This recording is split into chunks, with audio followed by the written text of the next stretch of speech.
Hello friends, നമസ്കാരം. നമ്മൾ ഇന്ന് ഡിസ്കസ് ചെയ്യാൻ പോകുന്നത് 5ാം ക്ലാസ്സിലെ ഈ വർഷം മാറിയ ഇംഗ്ലീഷ് ടെക്സ്റ്റ് ബുക്കിൻ്റെ ആനുവൽ ക്വസ്റ്റ്യൻ പേപ്പറാണ്. കൊല്ലപ്പരീക്ഷയുടെ ക്വസ്റ്റ്യൻ പേപ്പറാണ് ഇവിടെ ഇട്ടിട്ടുള്ളത്. അതിൻ്റെ ആൻസേഴ്സും ഉണ്ട്. നമുക്കതൊന്ന് ഡിസ്കസ് ചെയ്യാം. ഓക്കെ,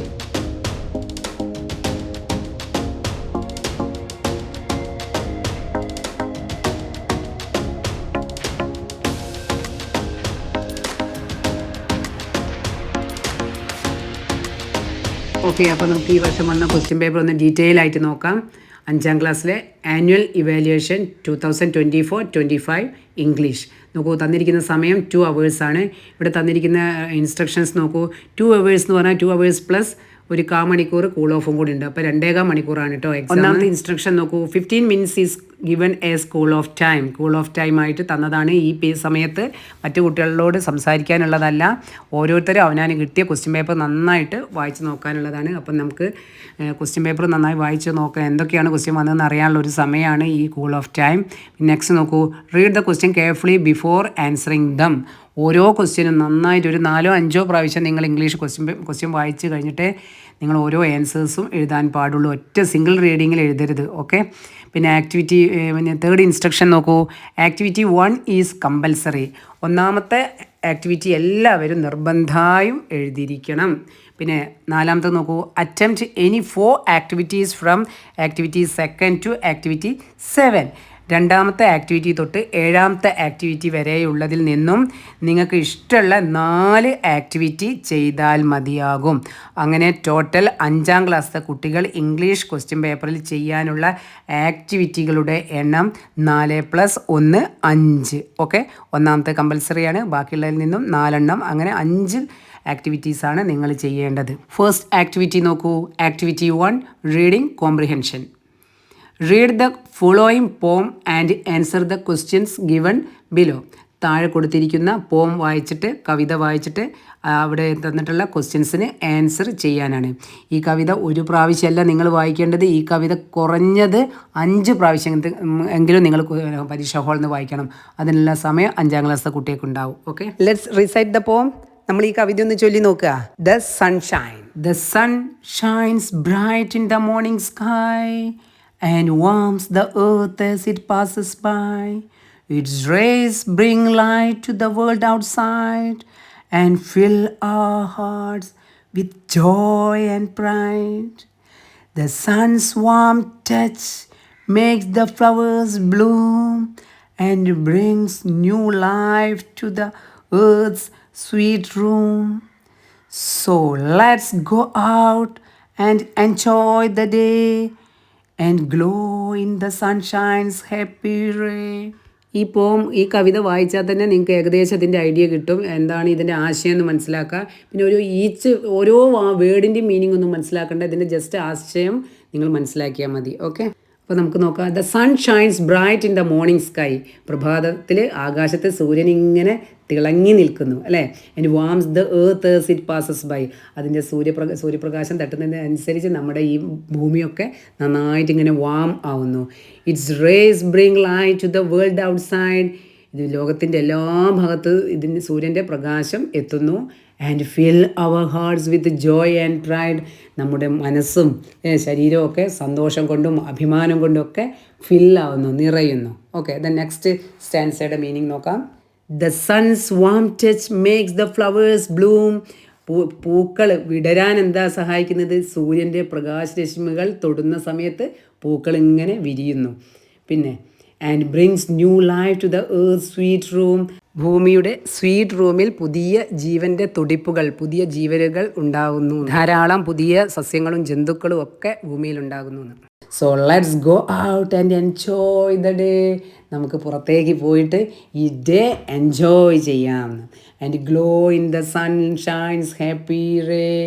ഈ സൂര്യപ്രകാശത്തിൻ്റെ അണ്ടറിൽ, ഈ സൂര്യപ്രകാശത്തോടൊപ്പം നമുക്കും സന്തോഷത്തോടു കൂടി തിളങ്ങി നിൽക്കാമെന്നാണ് പറയുന്നത്. ഇവിടെ താഴെ കൊടുത്തുള്ള ക്വസ്റ്റ്യൻസ് നോക്കൂ. Question number 1, how does the sun shine in the morning sky. രാവിലെ സൂര്യന് എങ്ങനെയാണ് ആകാശത്ത് തിളങ്ങി നിൽക്കുന്നത്? ലൈറ്റ്ലി ആണോ, ബ്രൈറ്റ്ലി ആണോ, വാംലി ആണോ, സ്വീറ്റ്ലി ആണോ? നമുക്ക് ആൻസർ അറിയാം. Answer option B, brightly. Okay, then next question 2, the sons warm touch makes the flowers. Answers 4 കൊടുത്തിട്ടുണ്ട്. Option number A happy, B Bloom, C fade and D bright.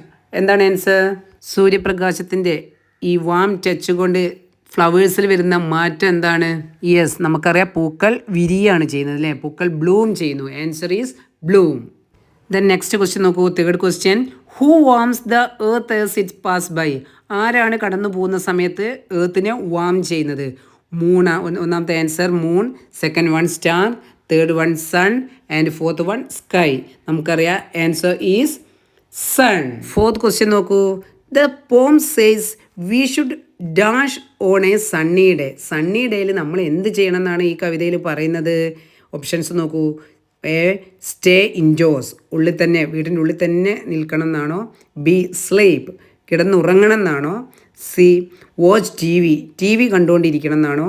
അല്ലെങ്കിൽ നാലാമത്തെ answer ഏതാ? D go out, പുറത്തേക്ക് പോകണം എന്നാണോ? എന്താ പറയുന്നത്? നമുക്കറിയാം answer is D go out. Then last question നോക്കൂ. Question number 5, what does the sun bring to the earth? എന്താണ് സൂര്യൻ കൊണ്ടുവരുന്നത് ഭൂമിയിലേക്ക്? എന്താണ് കൊണ്ടുവരുന്നത്? Answers number 1 a heavy rain, ഭയങ്കര മഴ. സെക്കൻഡ് വൺ കോൾഡ് വിൻ, നല്ല തണുപ്പുള്ള കാറ്റ്. Then third one warmth and light. Then fourth one darkness. നമുക്കറിയാം answer is warmth and light അല്ലേ. ഇളം ചൂടും നല്ല സൂര്യപ്രകാശവും ഒക്കെയാണ് നമുക്ക് സൂര്യൻ ഭൂമിക്ക് തരുന്നത്. Okay, then next activity second profile. Read the following hints related to Kalpana Chawla and prepare her profile. ഇവിടെ നമുക്ക് കൽപ്പന ചൗളയുടെ കുറച്ച് ഡീറ്റെയിൽസ് കൊടുത്തിട്ടുണ്ട്.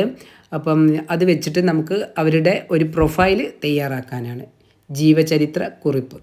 ഒരാളുടെ പ്രൊഫൈൽ ഉണ്ടാക്കുന്ന സമയത്ത് നമ്മൾ എന്തൊക്കെ കാര്യങ്ങളാണ് ശ്രദ്ധിക്കേണ്ടത് എന്നുള്ള കാര്യമാണ് പറയുന്നത്. ആദ്യം തന്നെ നമ്മൾ അവരുടെ പേരെഴുതുക, നെയിം എഴുതുക, പിന്നെ അവർ ജനിച്ച വർഷം, അതിനുശേഷം രക്ഷിതാക്കളുടെ പേരെഴുതുക, പിന്നെ അവർ ചെയ്ത വിദ്യാഭ്യാസം, പിന്നെ അതിനുശേഷം അവരുടെ കരിയർ എവിടെയാണ്, വിദ്യാഭ്യാസത്തിന് ശേഷം ജോലി കിട്ടിയിട്ടുണ്ടെങ്കിൽ ജോലി കിട്ടിയ കാര്യങ്ങൾ എഴുതുക, പിന്നെ അവർക്ക് അവരുടെ കരിയറിൽ വന്ന അച്ചീവ്മെൻറ്റ്സ്, നേട്ടങ്ങൾ ഉൾപ്പെടുത്തണം.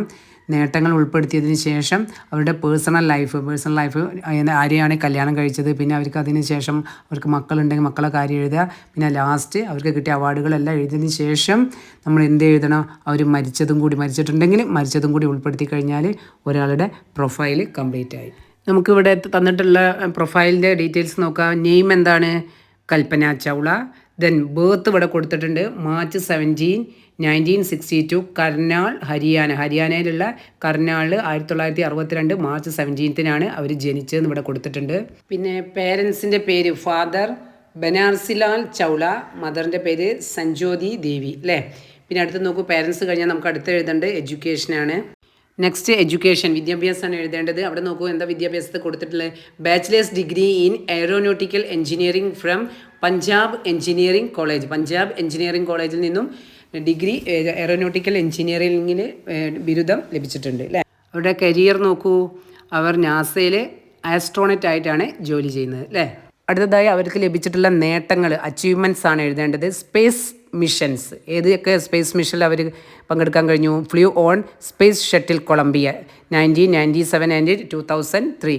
1997ലും 2003ലും കൊളംബിയ എന്ന പേരുള്ള സ്പേസ് ഷട്ടിലിൽ അവർ യാത്ര ചെയ്തിട്ടുണ്ട്. ഈ കാര്യം കൂടി എഴുതണം. അതിനുശേഷം അവർക്ക് ലഭിച്ച അവാർഡ്സിൻ്റെ പേര് എഴുതണം. ഏതൊക്കെ അവാർഡ്സാണ് ലഭിച്ചിട്ടുള്ളത്? Congressional space medal, NASA distinguished space service medal, NASA space flight medal എന്നീ അവാർഡ്സുകളാണ് അവർക്ക് ലഭിച്ചിട്ടുള്ളത്. ഇത്രയും എഴുതിയതിന് ശേഷം അവസാനമായി അവർ അന്തരിച്ച വർഷം കൂടി ഉൾപ്പെടുത്തി കഴിഞ്ഞാൽ ഒരു പ്രൊഫൈൽ കംപ്ലീറ്റ് ആയി. ഇവിടെ കൊടുത്തിട്ടുണ്ട് ഡെത്ത് എന്നാണ് ഫെബ്രുവരി 1, 2003. ഓക്കെ, 2003 ഫെബ്രുവരി 1 അവർ ഈ കൊളംബിയ എന്നുള്ള സ്പേസ് ഷട്ടിലിൽ യാത്ര ചെയ്തപ്പോഴാണ് അതിൽ ഒരു ദുരന്തം വന്നിട്ടാണ് അവർ ഈ ഭൂമിയോട് വിട പറഞ്ഞത്. ഓക്കെ, അവരെ കൂടെ കുറച്ച് ആസ്ട്രോണറ്റ്സും ഉണ്ടായിരുന്നു. ഓക്കെ, അതൊന്നും നിങ്ങൾ എഴുതേണ്ട. ഇവരെക്കുറിച്ചുള്ള ഈ ഡീറ്റെയിൽസ് മാത്രം, ഇത്രയും കാര്യങ്ങൾ ഉൾപ്പെടുത്തിയ ജനനം മുതൽ മരണം വരെയുള്ള ഇവരുടെ ഡീറ്റെയിൽസ് ഉൾപ്പെടുത്തി കഴിഞ്ഞാൽ നല്ലൊരു പ്രൊഫൈലായി. ഓക്കെ, ഇനി നമ്മൾ തയ്യാറാക്കിയ ഒരു പ്രൊഫൈലുണ്ട്, കൽപ്പന ചൗളയുടെ ഒരു പ്രൊഫൈലുണ്ട്. നമുക്കതൊന്ന് വായിച്ചു നോക്കാം. പ്രൊഫൈലിൽ ഉൾപ്പെടുത്തേണ്ട കാര്യങ്ങൾ ഒറ്റ നോട്ടത്തിൽ നോക്കൂ. Profile of Kalpana Chawla. Kalpana Chawla was a brave Indian astronaut. ധീരയായ ഒരു ഇന്ത്യൻ ആസ്ട്രോണറ്റ് ആയിരുന്നു Kalpana Chawla. She was born on March 17, 1962 in Karnal, Haryana. ഹരിയാനയിലെ കർണാലിലെ 1962 മാർച്ച് 17 കൽപ്പന ചൗള ജനിച്ചത്. Her parents were Banarsilal Chawla and Sanjyoti Devi. Kalpana ചൗളയുടെ രക്ഷിതാക്കൾ, അച്ഛൻ്റെ പേര് ബനാർസിലാൽ ചൗള, അമ്മ സഞ്ജോതി ദേവി എന്നിവർ ആയിരുന്നു. She studied at Tagore public school. Tagore public സ്കൂളിലാണ് അവർ പഠിച്ചത്. പിന്നീട് ഹയർ സ്റ്റഡീസ് എവിടെയാണ് ചെയ്ത് നോക്കൂ. She also studied at Punjab engineering college. Punjab engineering കോളേജിൽ നിന്നാണ് എയറോനോട്ടിക്കൽ എഞ്ചിനീയറിംഗ് ഒക്കെ പാസ്സായിട്ടുള്ളത്. കൽപ്പന ജോയിൻഡ് നാസ ഇൻ 1995. അമേരിക്കയിലെ നാസ എന്ന് പറഞ്ഞാൽ സ്പേസ് റിസർച്ച് സെൻ്ററാണ്. അപ്പോൾ അവിടെ കൽപ്പന ജോലിയിൽ ചേർന്നത് 1995. She flew on 2 space missions and received many awards. നമുക്കറിയാം, സ്പേസ് ഷട്ടിൽ കൊളംബിയയിൽ 2 പ്രാവശ്യം 1997 2003 അവർ സഞ്ചരിച്ചിട്ടുണ്ട്. കൂടാതെ ധാരാളം അവാർഡുകളും ലഭിച്ചിട്ടുണ്ട്, including the congressional space medal, NASA distinguished service medal and NASA space flight medal. Congressional space medal, NASA distinguished service medal, NASA space flight medal എന്നീ അവാർഡുകളാണ് അവർക്ക് ലഭിച്ച പ്രധാനപ്പെട്ട അവാർഡുകൾ. Okay. Sadly she died on February 1, 2003 in the space shuttle Columbia disaster. 2003 ഫെബ്രുവരി 1 Columbia എന്നു പേരുള്ള ബഹിരാകാശ വാഹനാപകടത്തിൽപ്പെട്ടാണ് കൽപ്പന ചൗള അന്തരിച്ചത്. നിങ്ങൾക്ക് ഇതിലും നല്ല രീതിയിലുള്ള പ്രൊഫൈൽ തയ്യാറാക്കാൻ കഴിയുമെന്ന് എനിക്കറിയാം. ഓക്കെ, ദ നെക്സ്റ്റ് ആക്ടിവിറ്റി നോക്കാം. Activity 3, diary. Paru was very happy to visit the paddy field with her grandmother. She enjoyed the warm breeze in the field and joined the farmers in their work. It was a wonderful day for her. She wrote a diary. Write the diary entry of Paru. നമുക്കറിയാം, പാറുവിൻ്റെ grand മദറായ എച്ചു അമ്മയും കൂടി ഒരു ദിവസം വയൽ കാണാൻ വേണ്ടി പോകുന്നുണ്ട് അല്ലേ. പാടത്ത് പോയി അവർ കർഷകരെ കൂടെ അവരും ജോയിൻ ചെയ്ത് വയലിലൊക്കെ ഇറങ്ങി പാട്ടൊക്കെ പാടി അവർ ഭയങ്കര സന്തോഷത്തിലായിരുന്നു പാറുവിൻ്റെ ഗ്രാൻഡ്മയും. അപ്പോൾ അന്ന് രാത്രി അവൾ ഡയറിയിൽ അവൾ എന്തൊക്കെയായിരിക്കും അവളുടെ ഡയറിയിൽ എഴുതിയിട്ടുണ്ടാവുക എന്നുള്ളതാണ് നമ്മളോട് എഴുതാൻ പറഞ്ഞത്. നമുക്കൊന്ന് എഴുതി നോക്കല്ലേ. ഓക്കെ. പാറൂസ് ഡയറി. ഫസ്റ്റ് നമ്മൾ ഡയറി എഴുതുന്ന സമയത്ത് ശ്രദ്ധിക്കേണ്ട കാര്യം ഡേറ്റ്, റൈറ്റ് സൈഡിലായിട്ട് ഡേറ്റ് എഴുതണം, പിന്നെ കാര്യങ്ങൾ എഴുതുക. ഓക്കെ, നമ്മൾ തോട്ട്സൊക്കെ എഴുതുന്ന പോലെ അങ്ങോട്ട് എഴുതിയാൽ മതി. Okay. Today I went to the field. ഇന്ന് ഞാൻ വയലിൽ പോയി. I saw farmers working hard. കർഷകർ വളരെ കഷ്ടപ്പെട്ട് വളരെ കഠിനാധ്വാനം ചെയ്യുന്നത് കണ്ടു. They were planting seeds, watering plants and taking care of the crops. Farmers എന്താ ചെയ്യുന്നത്? അവർ സീഡ്സ് പ്ലാൻ ചെയ്യുന്നുണ്ട്, സീഡ്സ് നടുന്നുണ്ട്, വാട്ടറിങ് പ്ലാന്റ്സ് നനയ്ക്കുന്നുണ്ട്, ആൻഡ് ക്രോപ്സ് വിളകൾ അവിടുന്ന് കിട്ടിയ വിളവിഭവങ്ങളൊക്കെ നന്നായിട്ട് ശ്രദ്ധിച്ച് കെയർ ചെയ്ത് ഓരോന്നും നല്ല ശ്രദ്ധിക്കുന്നുണ്ട്. Okay. I help them plant some seeds. ഞാൻ അവരെ സീഡ്സ് നടാൻ ഞാൻ അവരെ സഹായിച്ചു. It was fun. നല്ല രസകരമായിരുന്നു അവിടെയാണ്. The farmers were very nice and taught me many things. കർഷകർ നല്ല സ്വഭാവമുള്ള ആളുകളായിരുന്നു. അവർ പല കാര്യങ്ങളും പഠിപ്പിച്ചു തന്നു. I learn that farmers work very hard to grow food for us. ഞാൻ ഒരു കാര്യം മനസ്സിലാക്കി, കർഷകരുടെ വർക്ക്, ജോലി എന്ന് പറഞ്ഞാൽ വളരെ കഠിനാധ്വാനമുള്ളതാണ്, കഷ്ടപ്പാടുള്ളതാണ്. നമുക്ക് വേണ്ടി ഭക്ഷണം തയ്യാറാക്കുക എന്നുള്ള കഠിനാധ്വാനം ഏറ്റെടുത്തിട്ടുള്ള ആളുകളാണ് കർഷകർ എന്നുള്ള കാര്യം ഞാൻ മനസ്സിലാക്കി. We should thank them for their hard work. അവരുടെ കഠിനാധ്വാനത്തിന് നമ്മൾ അവരോട് നന്ദിയുള്ളവരായിരിക്കണം. ലാസ്റ്റ് എഴുതിയ നോക്കൂ. I had A great day. എനിക്ക് അതിമനോഹരമായ ഒരു ദിവസമാണ് ഇന്ന് കിട്ടിയത്. ഈ ഒരു വേർഡ് വേണമെങ്കിൽ സ്റ്റാർട്ടിങ്ങിലും എഴുതാവുന്നതാണ് കേട്ടോ. ഓക്കെ. ലവ് പാറു അങ്ങനെ എഴുതിയില്ലെങ്കിലും കുഴപ്പമൊന്നുമില്ല. നിങ്ങൾ ജസ്റ്റ് ഇത്ര എഴുതി കഴിഞ്ഞാൽ തന്നെ നല്ല ഗ്രേഡ് കിട്ടും. Okay, thanks. We can move to next activity. Activity 4, notice. Your school decided to conduct a basketball tournament. The inaugural function was scheduled to be held on April 1st, 2025. Prepare a notice for the inaugural function. ഇവിടെ എന്താ നമ്മളോട് പറഞ്ഞിട്ടുള്ളത്, ഒരു notice തയ്യാറാക്കാനാണ്. നിങ്ങളുടെ സ്കൂളിൽ ഒരു basketball tournament 2025 ഈ വർഷം ഏപ്രിൽ 1 നടത്താൻ തീരുമാനിച്ചിട്ടുണ്ട്. ആ പ്രോഗ്രാമിന് വേണ്ട ഒരു പ്രോഗ്രാം നോട്ടീസ് തയ്യാറാക്കാനാണ് നമ്മളോട് ആവശ്യപ്പെട്ടിട്ടുള്ളത്. അപ്പം പ്രോഗ്രാം നോട്ടീസ് നിൽക്കുന്ന സമയത്ത് എന്തൊക്കെ കാര്യങ്ങളാണ് നമ്മൾ ശ്രദ്ധിക്കേണ്ടത് നോക്കുക. ഇവിടെ കുറച്ച് ഹിൻസ് കൊടുത്തിട്ടുണ്ട്. ഈ ഹിൻസിനനുസരിച്ചുള്ള ഒരു ഇനാഗുറൽ ഫംഗ്ഷൻ്റെ നോട്ടീസാണ് നമ്മൾ തയ്യാറാക്കേണ്ടത്. ഹിൻസ് വായിച്ചു നോക്കാം. ഹിൻസ് കൊടുത്തിട്ടുണ്ട്. വെന്യൂ, സ്ഥലം എവിടെയാണ്? നമ്മുടെ സ്കൂളിൽ വെച്ചിട്ടാണ്. അപ്പോൾ സ്കൂളാണ് വേണ്ടത്. ഡേറ്റ് ഇവിടെ കൊടുത്തിട്ടുണ്ട്, April 1st, 2025. ടൈം കൊടുത്തിട്ടില്ല, അപ്പോൾ ടൈം നമ്മൾ കൊടുക്കണം. പിന്നെ വെൽക്കം സ്പീച്ച്, സ്വാഗത ഭാഷണം ആരാണ് ചെയ്യുന്നത്? സാധാരണ സ്വാഗത ഭാഷ നമ്മുടെ സ്കൂളിലെ പ്രിൻസിപ്പൽ അല്ലെങ്കിൽ ഹെഡ് മാസ്റ്റർ അല്ലെങ്കിൽ ഹെഡ് മിസ്ട്രസ് അവരായിരിക്കും. പിന്നെ ഇനാഗുറൽ സ്പീച്ചാണ്, ഉദ്ഘാടന പ്രസംഗം. അത് ഉദ്ഘാടനം ചെയ്യാൻ വരുന്ന മുഖ്യാതിഥി ആയിരിക്കും ഇനാഗുറൽ സ്പീച്ച് ചെയ്യേണ്ടത്. പിന്നെ ഫെലിസിറ്റേഷൻ, ആശംസ പ്രസംഗങ്ങളാണ്. അത് നമ്മുടെ സ്കൂളിലെ വേറെ ഏതെങ്കിലും ടീച്ചേഴ്സ് ആരെങ്കിലും വയ്ക്കുക. പിന്നെ വോട്ട് ഓഫ് താങ്ക്സ് നിങ്ങളുടെ സ്കൂളിൽ PT സ്പോർട്സിൻ്റെ മാഷ് അല്ലെങ്കിൽ ടീച്ചർ ഉണ്ടെങ്കിൽ അവരെ പേര് വെച്ചാൽ മതി. ഇത്രയും കാര്യങ്ങൾ ഉൾപ്പെടുത്തിയിട്ടുള്ള ഒരു ഇനാഗുറൽ ഫംഗ്ഷൻ്റെ ഒരു നോട്ടീസാണ് നമുക്ക് തയ്യാറാക്കേണ്ടത്. ഞാനിവിടെ തയ്യാറാക്കിയ ഒരു നോട്ടീസ് നിങ്ങൾക്ക് കാണിച്ചു തരാം. ഓക്കെ, വളരെ സിമ്പിളായിട്ടുള്ള ഒരു പ്രോഗ്രാം നോട്ടീസാണ് നമ്മളിവിടെ തയ്യാറാക്കിയിട്ടുള്ളത്. അപ്പോൾ ഒരു നോട്ടീസ് തയ്യാറാക്കുന്ന സമയത്ത് ആദ്യം തന്നെ നമ്മൾ നോട്ടീസിന് എഴുതുക. അതിനുശേഷം ഏത് പ്രോഗ്രാമിൻ്റെ നോട്ടീസാണോ തയ്യാറാക്കുന്നത് ആ പ്രോഗ്രാമിൻ്റെ പേര്. ഇവിടുത്തെ പ്രോഗ്രാം സ്കൂൾ ബാസ്ക്കറ്റ്ബോൾ ടൂർണമെൻ്റ് ആണ്. അത് ആദ്യം തന്നെ എഴുതിയിട്ടുണ്ട്. പിന്നെ നോക്കൂ, ഡേറ്റ് ഇവിടെ നമ്മൾ എഴുതിയത് 1st April 2025. ദെൻ ടൈം ഇവിടെ കൊടുത്തിട്ടുണ്ട്, രാവിലെ 8 AM, രാവിലെ 8 മണിയാണ്. ദെൻ സ്ഥലം, വെന്യൂ, സ്കൂൾ ബാസ്ക്കറ്റ്ബോൾ കോർട്ട് അല്ലേ, സ്കൂളിലുള്ള ബാസ്ക്കറ്റ്ബോൾ കോർട്ടിൽ വെച്ചിട്ടാണ് ഈ ഉദ്ഘാടന പരിപാടി നടക്കുന്നത്. അപ്പോൾ ഇത് ക്ലിയറായി. ഇനി നമുക്ക് എന്താ പറയുക, ഇവിടെ വെൽക്കം സ്പീച്ച്, ഇനാഗുറൽ സ്പീച്ച് ഇതൊക്കെ ചെയ്യുന്നത് ആരാന്നുള്ളത് കൂടി ജസ്റ്റ് ഒന്ന് എഴുതി കഴിഞ്ഞാൽ പ്രോഗ്രാം നോട്ടീസ് കംപ്ലീറ്റ് ആയി. പ്രോഗ്രാമിൽ ആദ്യം തന്നെ വെൽക്കം സ്പീച്ചാണ്. വെൽക്കം സ്പീച്ച് നമ്മുടെ സ്കൂളിലെ പ്രിൻസിപ്പൽ ആണെങ്കിൽ principal, head master, head mistress അവരാണ് നമ്മുടെ സ്കൂളിലേക്ക് ഒരു പ്രോഗ്രാമിന് സ്വാഗതം ചെയ്യേണ്ടത്. അപ്പം നിങ്ങൾ അവരുടെ പേര് എഴുതുന്നത് കുറച്ചും കൂടി ഉചിതമായിരിക്കും. എന്നിട്ട് അവരുടെ ഡെസിഗ്നേഷനും കൂടി ഡെസിഗ്നേഷൻ എന്ന് പറഞ്ഞാൽ പ്രിൻസിപ്പൽ ആണെങ്കിൽ പ്രിൻസിപ്പൽ, ഹെഡ് മാസ്റ്റർ ആണെങ്കിൽ ഹെഡ് മാസ്റ്റർ, ഹെഡ് മിസ്ട്രസ് ആണെങ്കിൽ ഹെഡ് മിസ്ട്രസ് അവരുടെ പേര് എഴുതുക. ഓക്കെ, നെക്സ്റ്റ് ഇനാഗുറൽ സ്പീച്ച്, അതായത് ഉദ്ഘാടന പ്രസംഗത്തിനായിട്ട് നമ്മൾ ക്ഷണിച്ചു വരുത്തിയ നമ്മുടെ അതിഥിയായിരിക്കും ഉദ്ഘാടകൻ. അദ്ദേഹത്തിൻ്റെ പേര് അവിടെ എഴുതണം. ചീഫ് ഗസ്റ്റ് എന്നുള്ള സ്ഥാനത്ത് അദ്ദേഹത്തിൻ്റെ പേര്, പിന്നെ അദ്ദേഹം എന്താണ് അദ്ദേഹത്തിൻ്റെ വഹിക്കുന്ന ചുമതല എന്നുള്ളത് അതും കൂടി അതിൻ്റെ അടിയിൽ എഴുതി ചേർത്താൽ ഏറ്റവും മനോഹരമായിരിക്കും. നെക്സ്റ്റ് ഫെലിസിറ്റേഷൻ സ്പീച്ച് എന്ന് പറഞ്ഞാൽ ആശംസാ പ്രസംഗം ഒരാളായിരിക്കില്ല, 1-2 പേരുണ്ടാവും, 2-3 ആളുകളുണ്ടാവും. നമ്മുടെ PTA-കളിലുള്ള ആളുകളുണ്ടാവും, അല്ലെങ്കിൽ ടീച്ചേഴ്സുള്ള ആളുകളുണ്ടാവും. അങ്ങനെ അതിൽ കൊടുത്തിട്ടുള്ള കുറച്ച് ആളുകളുണ്ടാവും. അതാണ് ടീംസ് എന്ന് പറഞ്ഞത്. 2-3 ആളുണ്ടെങ്കിൽ അവരുടെയൊക്കെ പേര് ഇവിടെ എഴുതി ചേർക്കുക. അവരുടെ ഡെസിഗ്നേഷൻ വേണമെങ്കിൽ അവരുടെ ഡെസിഗ്നേഷനും എഴുതി ചേർക്കുക. ഓക്കെ, അതാണ് ഇവിടെ ടീംസ് എന്ന് പറഞ്ഞത്. ഓക്കെ, ദെൻ നെക്സ്റ്റ് ആശംസാ പ്രസംഗത്തിൻ്റെ ആളുകളുടെ പേര് എഴുതി കഴിഞ്ഞതിന് ശേഷം ലാസ്റ്റ് നമ്മൾ ചെയ്യേണ്ടത് വോട്ട് ഓഫ് താങ്ക്സ് ആണ്. 4ാമത്തത് വോട്ട് ഓഫ് താങ്ക്സ്.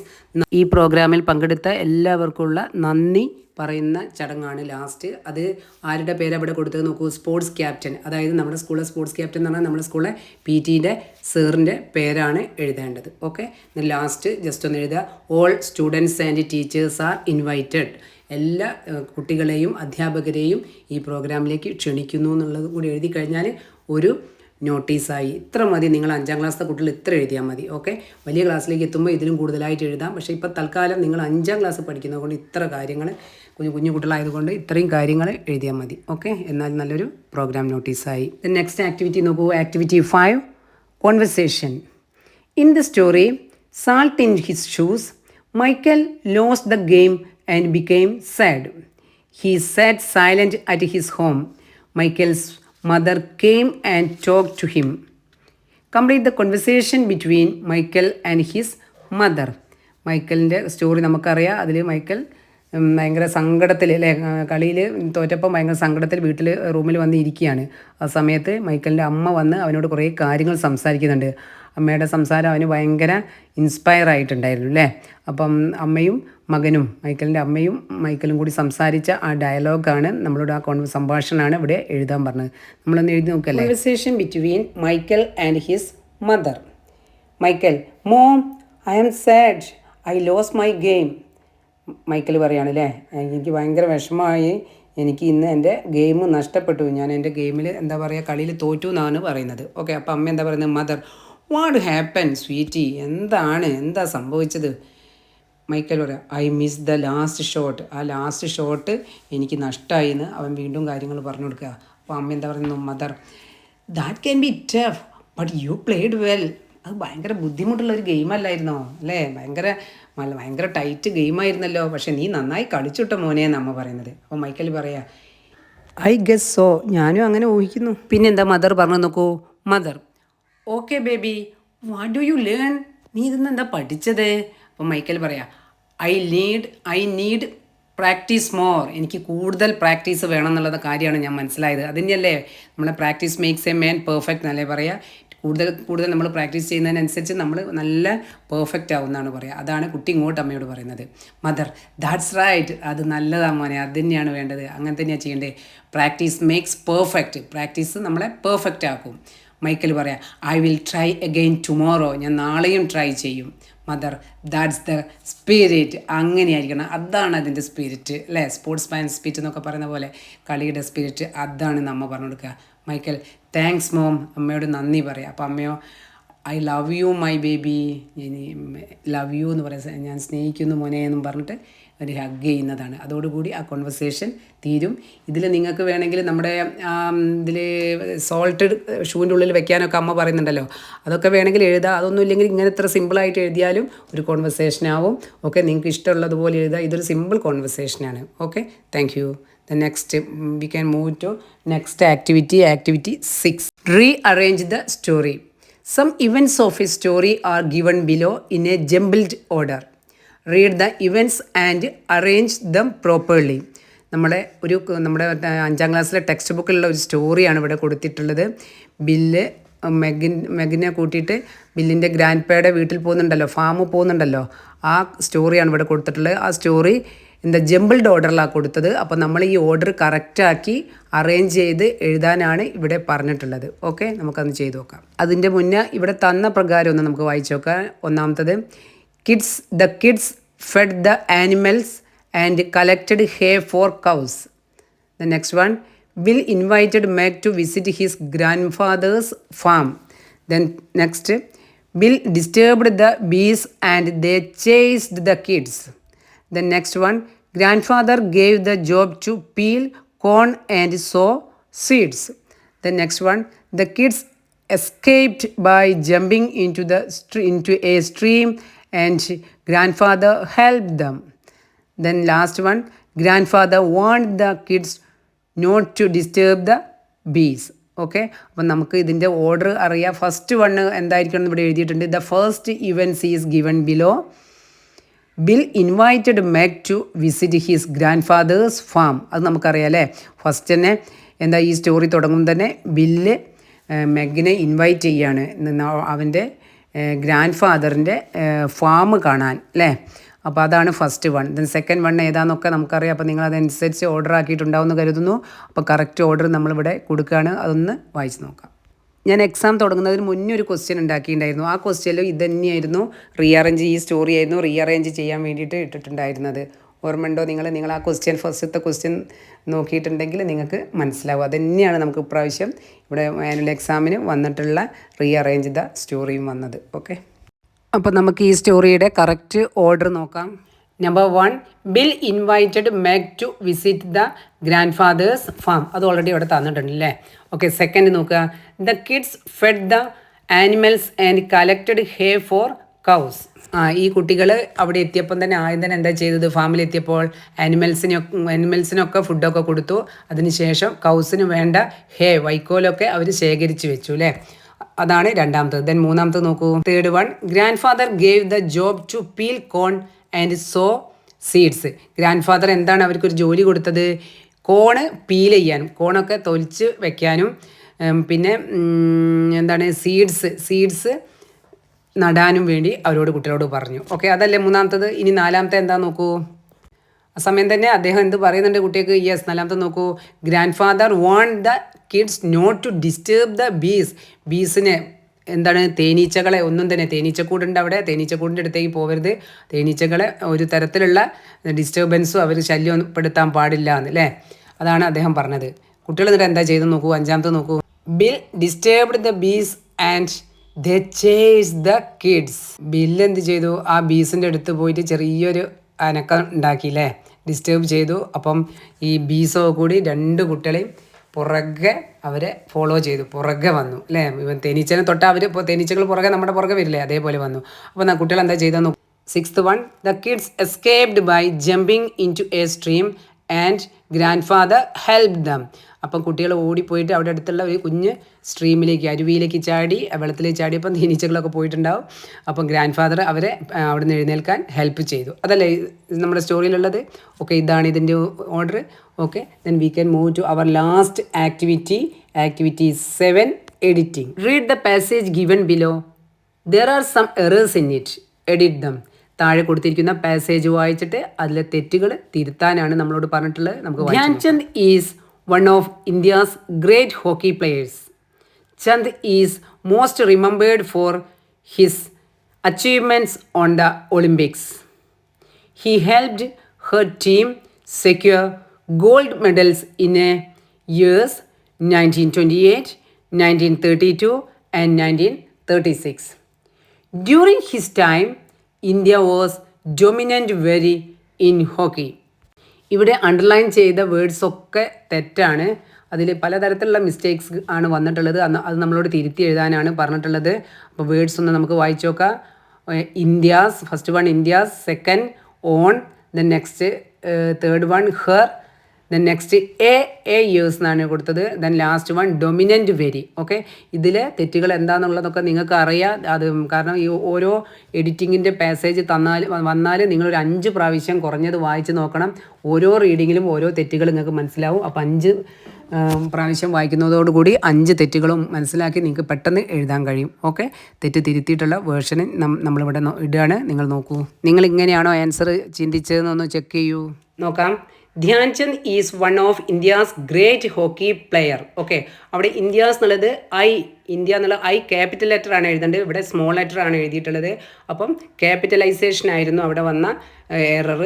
അത് കറക്റ്റാക്കി കഴിഞ്ഞു. ഇനി നമുക്ക് നെക്സ്റ്റ് വായിക്കാം. Chand is most remembered for his achievements on the Olympics. On എന്നുള്ള പ്രിപ്പൊസിഷൻ അല്ല അവിടെ യൂസ് ചെയ്യേണ്ടത്, ഇൻ ആണ് യൂസ് ചെയ്യേണ്ടത്. ഓക്കെ, അപ്പം പ്രിപ്പൊസിഷൻ കറക്റ്റ് ആക്കാത്തതാണ് അവിടെ വന്ന മിസ്റ്റേക്ക്. ദെൻ നമുക്ക് നെക്സ്റ്റ് നോക്കാം. He helped her team secure gold medals in years 1928, 1932 and 1936. നോക്കൂ, ഇവിടെ ഹെർ ടീം എന്നാവും. ഹി ഹെൽപ്ഡ് ഹെർ ടീം എന്ന് ഒരിക്കലും പറഞ്ഞാൽ ഹി ആവുന്ന സമയത്ത് അവിടെ വരേണ്ട പ്രോനൗണ് ഹെർ അല്ല വേണ്ടത്, ഹിസ് ആണ് വേണ്ടത്. എന്താണ് ആൻസർ? ഹിസ് എന്നുള്ള പ്രോനൗണാണ് അവിടെ യൂസ് ചെയ്യേണ്ടത്. ദെൻ നെക്സ്റ്റ് വേറെ വന്ന ഒരു മിസ്റ്റേക്കാണ് years എന്ന് പറഞ്ഞു. years എന്നല്ല അവിടെ വരേണ്ടത്. അവിടെ വരേണ്ട ആർട്ടിക്കിൾ എന്നല്ല ദ എന്നാണ് വേണ്ടത്, the years. Okay, then next mistake എന്താ നോക്കൂ.